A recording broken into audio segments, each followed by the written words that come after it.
Welcome to the Dynasty Dugout Show, a podcast covering all things minor league baseball. Get a front row seat to the action with everything you need to know about the future stars of Major League Baseball. And now, here's your host, Chris Clegg.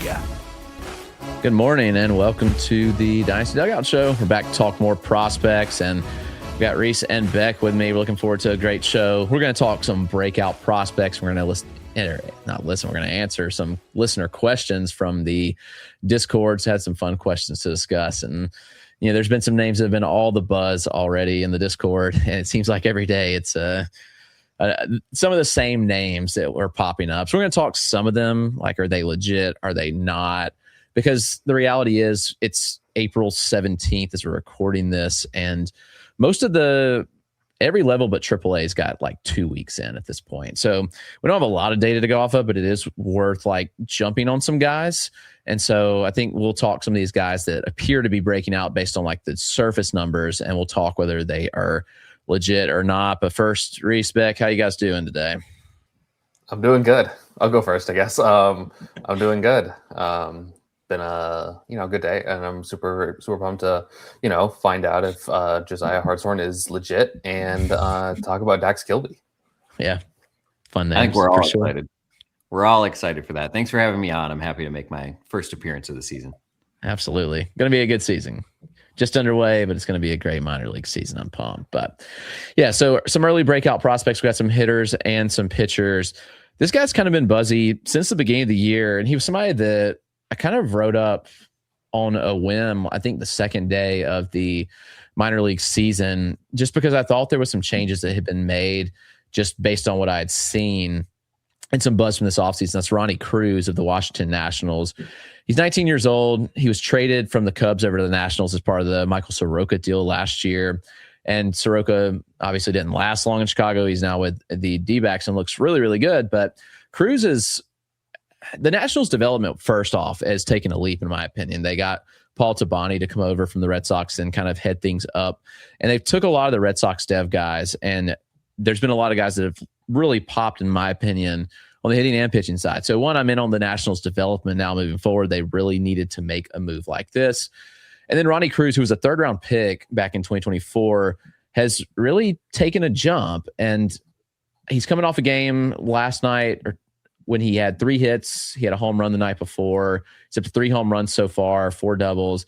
And the slash time looks really good. But there is a kind of a flaw I am concerned about that maybe is holding him back a bit, and why I'm not going to shove him up rankings significantly. But I'm curious to hear you guys' thoughts, if either of you have some early feedback on Ronny Cruz and what we're doing with him. I would say, just from a body perspective, he's pretty exciting. He's just 19, already 6'2", 170 pounds, really lanky. You could see him put on some good weight and already hitting for power. He played 48 games in the complex last year and has already surpassed his total in home runs. He was showing some underlying power at the complex, and now it's manifesting in over the fence power. He's also tied his stolen base total, so the power speed is really there. I think what's interesting to monitor, and I think really that's the stage of the season we're in, is just monitoring, is his bat to ball, because the jump from the complex to full season ball is no joke, but neither is the sort of drop off in contact rate that we're seeing from him. So that's, I think, the flag you were alluding to. Rhys, any thoughts? I'm right there with Beck. I mean, the fact that he surpassed his home run and stolen base total, he's walking a little bit more, which is impressive, but it's also kind of hard not to walk more than 5.3%. So, he's doing all that. He's also, getting close up there with, everything else going on. The one thing I've noticed, at least going in the beginning part, is that he is like pulling the ball like pretty substantially. Now, again, we're going to use the small sample size theater and everything. He's pulling the ball 51% of the time, and obviously that must be a concerted effort that him and the Nationals are working on. And the other thing that I've noticed too is that, everything else is sort of in line. Fly balls, ground balls sort of all right, and that'll sort of stabilize at a certain point. So I just think that, with the contact issues and the strikeout rate taking a jump, even taking the next step up in level, I think he's an exciting prospect, but I'm a little bit worried about the contact.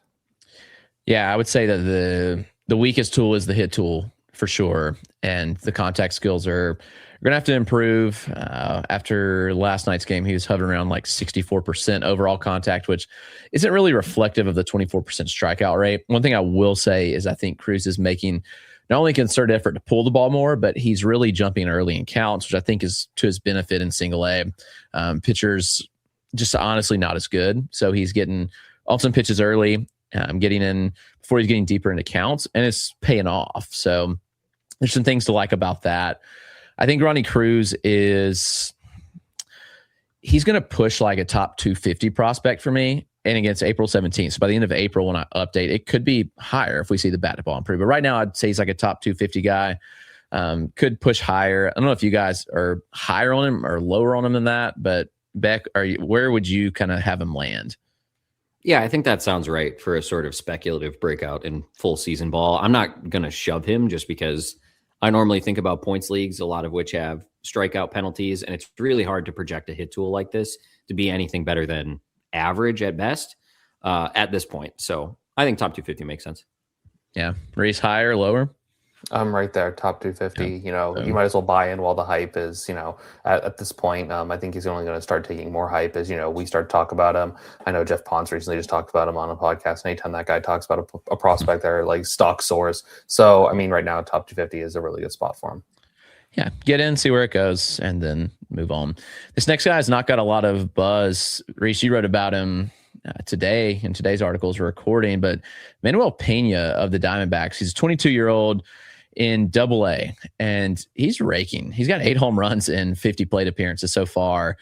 There's some interesting stats. He hasn't taken a walk this year. Slash line's 360, 360, 920. So kind of interesting slash line there.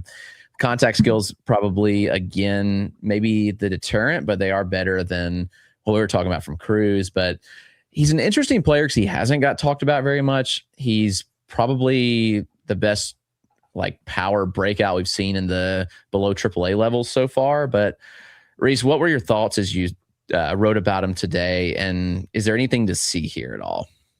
I think he gets a little swing happy. I was watching a little bit of like film on him. He really likes to swing. He goes up there and he has one plan. It is to swing. It is to swing hard. And he does a pretty good job of that right now. Obviously with the 8 home runs, he's making good contact right now. I do worry about the plate approach because he's not exactly been a high walk guy throughout the minor leagues. Everything above A ball, he hasn't posted a walk rate above 10%. So, outside of like a short sample size in 2022. So he's kind of a guy who we really need to see that approach take a step forward. But the power is legit. And if he makes enough contact, there's something here, but I think there's going to be some swing and miss. And if he's not walking, like 8% of the time, it's not something that I'm super in on. Beck, any thoughts on Manuel Pena? I think I'm right there with Rhys. I also, just looking at the Fangraphs page, agrees with you pretty aggressively. 54% swing rate this year is a pretty good jump. And maybe that's just trying to adjust to a level that he didn't play very well at last year. He was about an average player for the circuit. I think this is another one where I wouldn't necessarily push him, but might be a good investment if you think you can turn the hype into a good return in your league. There's honestly some similarities in the profile to Jose Fernandez that broke out for one day with the Diamondbacks this year. I just look at kind of like the bat to ball profile, the approach, and kind of the power jump that we saw from Fernandez last year in Double-A, and I could see some similarities. Obviously, body type's a little different, but I don't know. I'm not fully buying here. Some stat line type people will probably start pushing him pretty high, but I'd say it's not a breakout for me, despite what the stats say so far. But on the inverse, I think I'm finally buying into this next guy. That's Owen Ayers of the Chicago Cubs. Beck and I got to sit on him for a week in the Arizona Fall League, and he was arguably like the best hitter in the Fall League last year. And while he was respectable last year in A-ball, he was old for the level, so you kind of like write it off like, okay, this kid was pretty old to be in Myrtle Beach, and he was hurt. He goes to the Fall League. He's really, really good. And now he's in High A, and he's continued to rake. And part of me is wondering, like, and not even wondering, I'm finding myself buying in. He's homered 4 straight games at the time of this recording. Is Owen Ayers someone that you're fully buying? He's a former Marshall product, 19th round pick, $50K signing bonus. Beck, is this beyond an AFL just stand out at this point? I think so. I mean, we're looking at just over 300 plate appearances of pretty solid performance. And yes, he's a little bit old for the level, but I expect him to move quickly. The other thing that I don't hear brought up in a lot of conversations is I felt like I watched him between the back half of this year and early this year make some strides as a defender behind home plate. And if you can get this kind of bat to stick at that position, I think that carries some outsized value. He's always had a good arm, but he didn't move very well and he wasn't a great framer. And I feel like I've seen him make some strides there. I thought that he made some really good catch and throws in the AFL. And so far, again, high A base stealers, but we're talking about a near 50% caught stealing rate, which is pretty good. Again, early going, but like what you see there, the power is there. And the EVs have been really good. They were great in the AFL and they're continuing. The contact skills are good. The approach is fine. Like it's not like bad. It's not like great. I think it's a pretty interesting profile. I think he needs to be in AA in short order, but I think it's like a cautious buy for me. Rhys, any thoughts that you have on Owen Ayers? No, you guys covered everything. I also tepidly buy in on Ayers. I mean, he's a catching prospect, so I'm going to ding him a little bit for that. But, I think that there's some fantasy value to be mined here, especially because, like you mentioned, the approach is good. There's good power, and if he's really rounding up and behind the dish, he's going to get plenty of playing time. So I'd buy in on Ayers in, deeper leagues.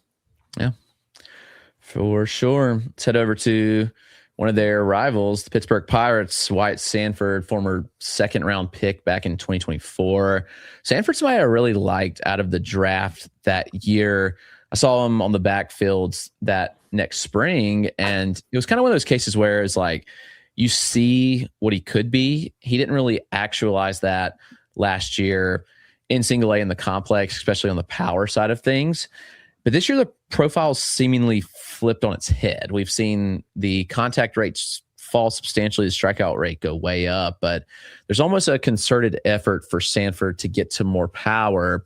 I saw him opening weekend when they were down in Greenville. He had a big game that Saturday where he had 4 hits and a homer. He's had homers, and I think the Sal League is easy to look at and be like there's a lot of hitter-friendly environments. But he's had 2 home runs in Brooklyn this week, which is a pretty notorious pitcher's park. And that's we're talking about a park that really dinged like power hitters like Ryan Clifford. So Sanford is, I think, selling out a little bit for power right now. I'm wondering if he can blend the two and kind of get the best of both worlds and find a happy medium. Great glove. He's slick at shortstop, really good fielder, and somebody that I think that if he hits enough, is going to be a really fun player. But Rhys, what say you about Wyatt Sanford? Again, everything that you said, good defender. When I watch him on tape, it really pops off.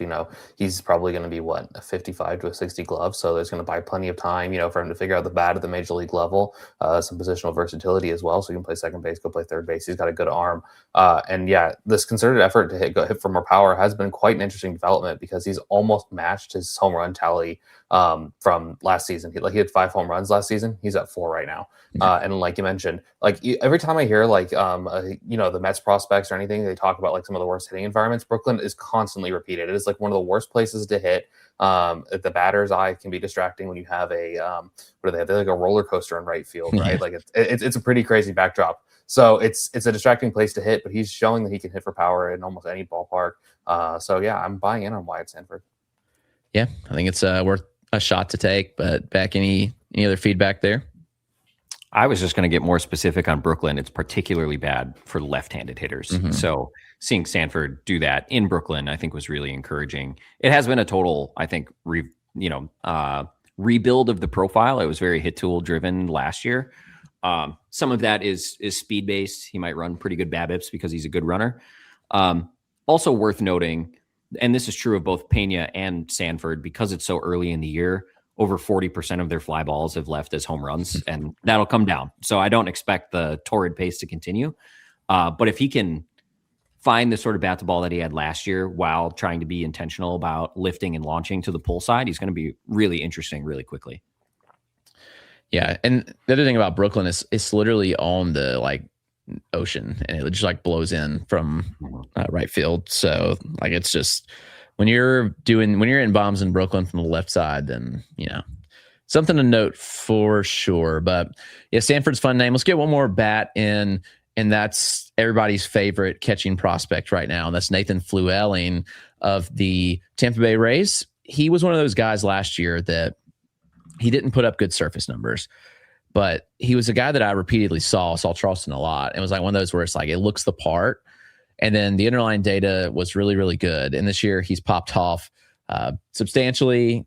He had a massive home run last night off Hudson White, who is a position player who threw him like a 40-mile-an-hour ephus in a tied game in the 8th inning of like, this is the state of lower level minor league baseball right now. Juan Valera had gone out of the game early and the Drivers didn't have any pitching. So Hudson White threw 3 innings last night, but one of Flewelling's homers was off a position player, but he's had some other games where he's homered off some legit pitchers. But Flewelling, 4 home runs so far, 364, 432, 818 slash, near 30% strikeout rate. I think he's pretty interesting. I think he's somebody that a lot of people are going to push pretty highly. But Beck, I don't know if you have any thoughts here on Flewelling and what are we doing with him? Yeah, I mean, I like Flewelling. I think I've maybe been a little bit behind everybody else on him, not liking him quite as much. I don't know that I'm necessarily buying the future game power, but as a catcher, he might end up league average in that department. I think he was one of the things to keep in mind when you're evaluating him is that he was one of the youngest high school picks in the 2024 draft. So even if he's moving at the same pace, it's a little bit tougher for him to find his footing. And I'm expecting some regression. Maybe the one thing that I'm really watching out for him is the strikeout rate. If you're not going to hit for, plus power, you can't strike out at a 30% clip. And he's been pushing it the last couple of years. Or I should say his last couple levels. Yeah. He'll be 19 all year. So I think that's a good point. He's in high A. He'll probably push to double A at some point. They can get pretty aggressive on this type of player. And so it'll be interesting. I think the hit tool is going to be interesting. The glove is all right. It's like every time I've seen him, it's like it doesn't like stand out in a huge way. It's just fine. But again, so young, cold weather bat out of Canada. So I'm pretty in on Flewelling, but I think there is some things to watch. I really do like the approach in the box. But Rhys, if you've caught any film of Flewelling and you have any thoughts on him. Yeah, so obviously I'm only gaining like what I can see from, minor league streams and whatnot. I do think he is on like a touch passive. I think it does see a little too many pitches. Like he could stand to be a touch more aggressive in the box. And sometimes these passive guys, it does rise their strikeout rates because they're trying to wait for the perfect pitch. He's got a good eye at the plate, so it's more of a swing decision issue than anything. If it's even an issue, it might be like like a Volt Green like flag, right? Like it's a little bit of something that I've been filing away with him. But outside of that, super young catcher, moving well through the system, hitting well. 4 home runs, even if one's off the position player, they all count the same, in the stat sheet. But for us evaluating, we do have to take note of that. So, yeah, I mean, I'm buying in on Flewelling. I think I'm a little bit touched lower than you guys because I do worry that there's a little bit of passivity in the profile. But I think that the Rays will sort of fix that because they tend to do that with these sort of guys. Somehow they always pull it off, the Rays dev coming through. There's some pitchers I want to hit on. Ben Jacobs has been a hot topic, I think for good reason. He's somebody out of Arizona State last year who had some interesting traits, goes in the 3rd round to the Detroit Tigers. They made several tweaks to the arsenal, and it looks really, really good to my eye and the data. We're getting public data because he's in single A, which is frustrating that it's a college arm in single A. He should bump pretty soon, almost 22. But Ben Jacobs, Rhys, are you buying, you selling what he's doing? What's your thoughts? I'm buying so far. I mean, he's striking out. It seems like every batter that comes against him. We talked about it in the last episode. He dropped the arm slot and kept the vert on his fastball, and his fastball's already pretty good. So I'm buying this. Maybe they're afraid of sending him up to West Michigan, in this time of year because he's from Arizona State. So maybe they're worried how he'll handle the cold. But if he's going to be a Detroit Tiger, he's got to figure out the cold because it doesn't get any warmer from going from Western Michigan all the way over to the eastern side of the state. So yeah. I'm a little confused on why they haven't, sent him up, I guess, but everything looks good under the hood, and it is nice we get some public available data with him and some of the other interesting arms that they have at that Lakeland Flying Tigers affiliate. Yeah, it's always funny that a lot of teams will like, oh, we're keeping him in this affiliate because it's cold up north in April. And while I get it, like literally the Rockies Dodgers are supposed to play tonight and it's just like covered in snow. It's like, come on, like guys are going to play in cold weather. I get it. But Jacobs is like 22 years old. It's not like we're talking about an 18-year-old arm. Side note there. But Beck, any thoughts on Ben Jacobs and what you're seeing with him? I mean, it's nice to see the stuff tick up in multiple regards. I think the one thing that I'm watching out for, and maybe a reason to keep him there a little bit longer than the 11 innings he's thrown, is the walk rate is a little bit troubling. That was sort of the flag on him coming out of Arizona State, was command control. Could waver at times, and he's matching his exceeding his college walk rate so far. So against a college arm against single A competition, I would expect to be in the zone if he can be and just challenge guys. Hasn't necessarily been the case so far. Yeah, that's my red flag. Like I think the stuff is really, really good. Like I think the fastball grade has ticked up, a whole grade for me from what it was at draft time. There's a good slider, good feel for the curve, and I think the changeup's pretty solid as well. You just got to throw a few more strikes and command the ball a little better. He can get away with some stuff in single A. High will be interesting, and it's also from the standpoint, I wonder if the walk rate could be kind of a little bit high due to the ABS in single A.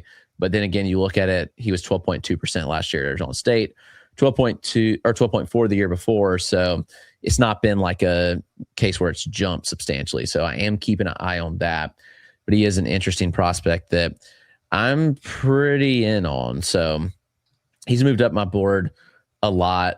This guy who I was pretty interested in the draft. There's a couple Baltimore guys I want to hit on that have popped off, and that's Joseph Dzierwa. I hope I'm saying that right. If you guys know the exact pronunciation, please correct me. And if you're listening, you can also send me a message. I never want to mess up anybody's name.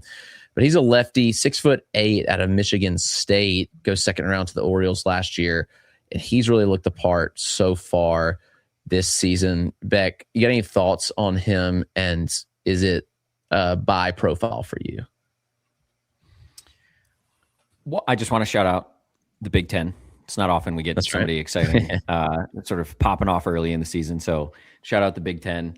I haven't spent a ton of time with him yet. It's only been 18 innings in high A. I do think it's interesting that they're starting him there. I would expect him to push to double A relatively soon. I love the frame, 6'8", 200 pounds, and left-handed is really, really exciting. I think the next time I watch a start of his, what I'll be really looking for is how the velocity bands play, because he's fastball, cutter, changeup, slider, and he might not have 3 distinct velocity bands between those. So I'm very, very curious to see how those play together. But I mean, he's off to a fantastic start, and I like these outlier body profiles. Yeah, some work, some don't, but it's always interesting kind of track and see like if they can work. But Rhys, you got any thoughts? And I looked up, it's Dzierwa basically is the pronunciation. So now we know. Now we know. Yeah, I mean, it's, long, lanky profile. I'd imagine he gets really good extension down the mound. I mean, you'd almost have to try not to get extension down the mound like that at 6'8". So, but it's, I'd be interested to see at the velocity bands too. He is someone that I haven't really tuned into as much. There's so many other pop-up arms like Ben Jacobs, and some of the other ones. So unfortunately, someone falls through the cracks. It seems like Dzierwa is the guy. The silent D is going to get me every single time. He's someone that I'm super excited to tune in on his next start and see how it goes.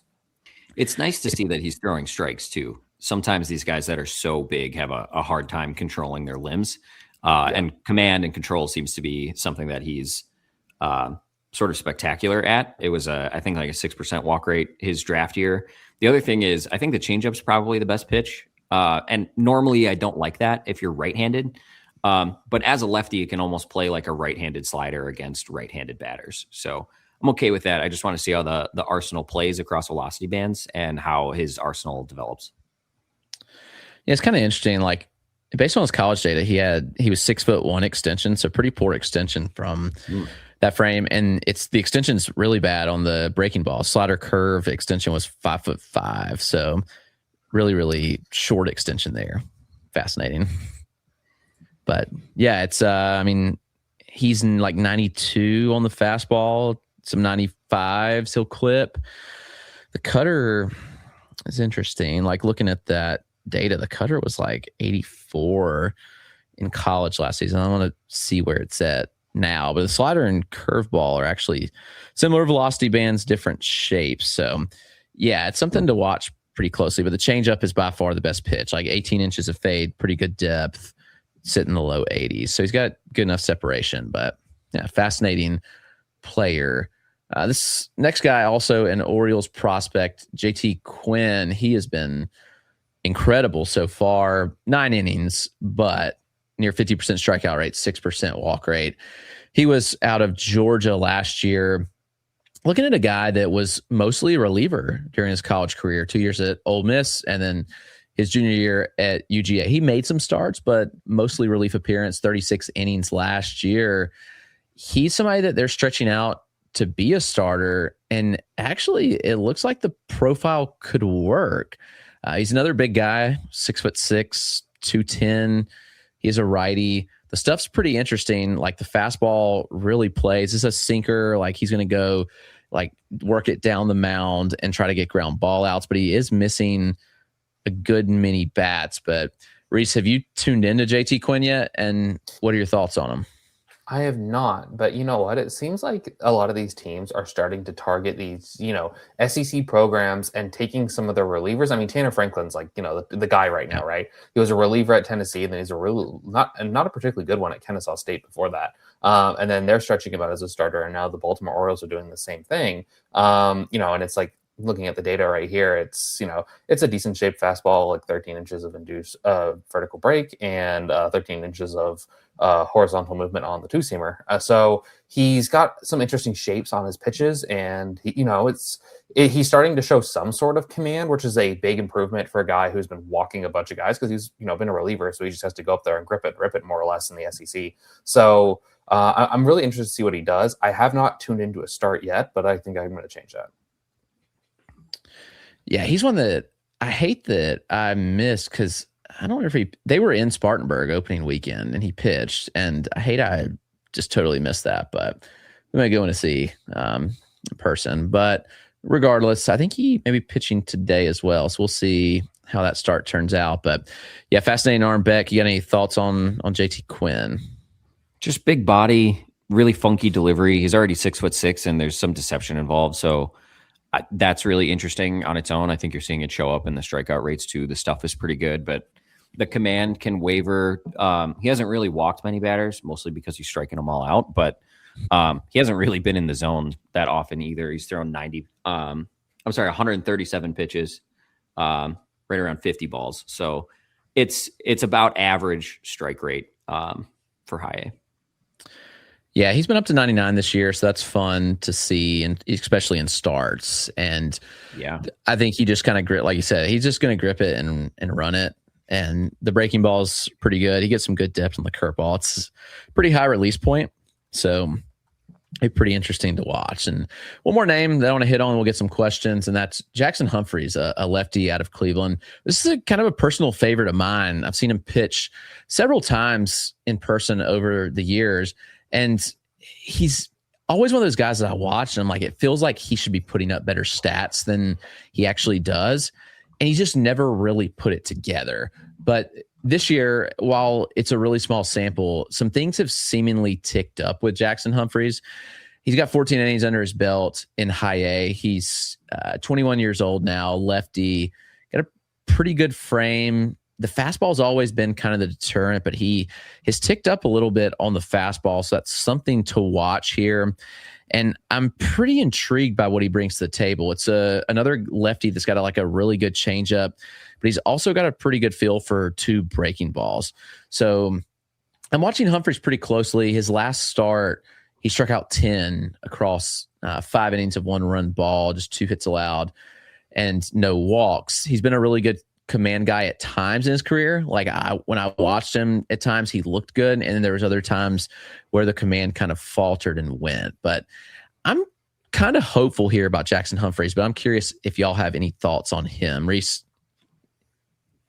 I'm with you on the changeup. I was watching a little bit of his start because I was writing about him this morning, and the changeup's really, really good. It's interesting arm angle. Like, it's not super conventional. And if the strike throwing is going to take a step forward, like it has at least in the early part of the season, that kind of allows everything else to play, because he can, kind of use the fastball and pitch, almost sort of backwards at times. He seems like a guy who's going to benefit from that. I don't know what the ultimate ceiling with Jackson Humphries is, but it's, there's enough ingredients here that, like you said, there's two distinct breaking balls that change up, and then he can kind of mix around the fastball. Maybe he's a guy who throws a bunch of different fastballs and gives batters more to think about, like a kitchen sink or, pitch diversification sort of guy. So I'm just interested to see what the Guardians do with him, because, like, as we all know, the Guardians do fantastic with pitching. Yeah, I mean, there's shades of like what we saw with Parker Messick's development. Like, I'm not saying that's going to be the outcome, but Parker Messick was also that guy that was like, and I was in the boat too. Like, man, the fastball's not good enough. He's changeup only kind of guy, but it's working really well for Parker Messick. But Beck, you got any thoughts on Jackson Humphries? I think I'm going to jump right back into the Messick boat again, and I'm okay if I miss this one. I think I would buy every other pitcher we've talked about so far before I invested in Humphries, and a lot of that has to do with where the fastball's at right now. It is encouraging to see 2 breaking balls. I don't know if I trust Cleveland necessarily to coax out better shape or more velocity. It actually maybe feels a little Tanner Bibee-ish to me. I would rather gamble on the upside of someone like a Dzierwa or a Quinn before Humphries, but again, worth monitoring. Sure. Yeah, I'm in agreement. I'm definitely buying the other 3 over this arm, but I'm monitoring Humphries. I think there's some interesting traits where it could work, but again, it's funny because the Guardians were once like one of those like pitch dev orgs that everybody wanted to be a part of, but now it's kind of like, I don't know, they really haven't like produced that guy in quite some time. But let's get a couple listener questions unless you have any more thoughts on that. But this one's just kind of for fun. Josiah Hartshorn has been all the talk of the Discord, and really, I think everybody. I've heard some people say he's a top 20 prospect. I just can't even fathom that thought. So the question was, is Josiah Hartshorn better than Barry Bonds? Feel free, either of y'all, to take that. Do you think that current Barry Bonds could do better than him in single A? I think he could. So the answer is no. He's Dairy Bonds. Yeah. John Dowd, if you remember the old MLB video game. What a pull. Yeah. Overall thoughts on Hartshorn. I think Rhys and I touched on him last week, but I'm not really sure if anything's changed. For me, at least, he's honestly, he's still taking a lot of walks. He's finally striking out some. He struck out in 3 straight games, so he is human. By the way, I like the profile. My opinion on Hartshorn is you should sell him just based on all the buzz. He does have some power upside you can gamble on. I think that you would sell Josiah Hartshorn on the hype that he's been given, and I would buy Blaine Bullard of the Toronto Blue Jays, who is a similar profile that's not getting any of the buzz. So I don't know if y'all have any thoughts on that. And Bullard might steal bases. Hartshorn's probably going to be a first base only guy, and like I want to get out of first base only guys whenever I can. Outside of like the elite guys. And Hartshorn, I don't think is going to have that ceiling, so I definitely sell Hartshorn right now. Yeah, Bullard I think is plus runner. I know he's striking out a decent bit right now, but I'm kind of intrigued on taking a shot on Bullard at the cost. Beck, you got any thoughts on Bullard? I think I'm with you there. It's just a little difficult for me to take the first 56 plate appearances of a guy's career and say he should be a slam dunk top 100 guy. I think ultimately he's a really good sell right now. And I think the question illustrates that. And you can find just as good a shout, I think, all over the waiver wire right now. Absolutely. Rhys, you've seen Johnny Level several times. He's another one that we discussed last week in the hot minor league hitter section. But how high should we be selling right now if you can sell on him? Or is he somebody you should just like fully buy into? He's continued to hit this week as he missed a few games in there, but he's come back. He's been pretty strong. There's a question about the underlying data. I don't have the updated underlying data on him this year. I can give you what he was last year, but Rhys, is he like a buy at the hype or is he a sell for you? What are your thoughts? You've seen him. I think he's a sell. I don't think he's this sort of power guy. I don't think he's this sort of speed guy. Also, the California League's pitching is incredibly down, down atrocious. And he's probably playing the one or two good pitchers in the level tonight as we're speaking. I think he's playing Dylan Jordan, who is a guy who I would definitely be picking up in some leagues. He's reworked a breaking ball and he looks pretty awesome. And the command's really, really good. I think he's better than Trey Gregory Alford, all things considered. But I'll be selling level. I just think that right now, it's the buzz is going to be, could you get Dax Kilby? If I could get Dax Kilby, who someone we're going to talk about later, I'd rather get Dax Kilby than Jonathan Level or Johnny Level. Yeah, I'm kind of in the same boat. Beck, how high would you sell Johnny Level if you could? What level of return are you looking for to get? I see what you did there. Yeah. Nice play on words. I also like using the full, maybe fictional name, Jonathan Level. I think if I rostered him in a bunch of places, I would be looking for a top 50 prospect in return, not because I think that's where Level should be, but that's what I think you could reasonably ask for in a league.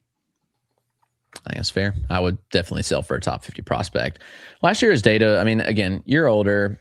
I don't have the updated right now. He's 19 now, but smaller guy. He was like a 102 90th, 85 Zcon and 28% chase. And overall, the numbers look similar, as far as approach goes. He is making a little more contact this year, but against a small sample that we're looking at, he's not somebody that I think is going to be a big power bat. I don't think we're looking at I think maybe it's a 45 game power long term. He's a smaller guy. I don't think he's 5'8", just based on my judgment that I've seen. But, he is not 5'8".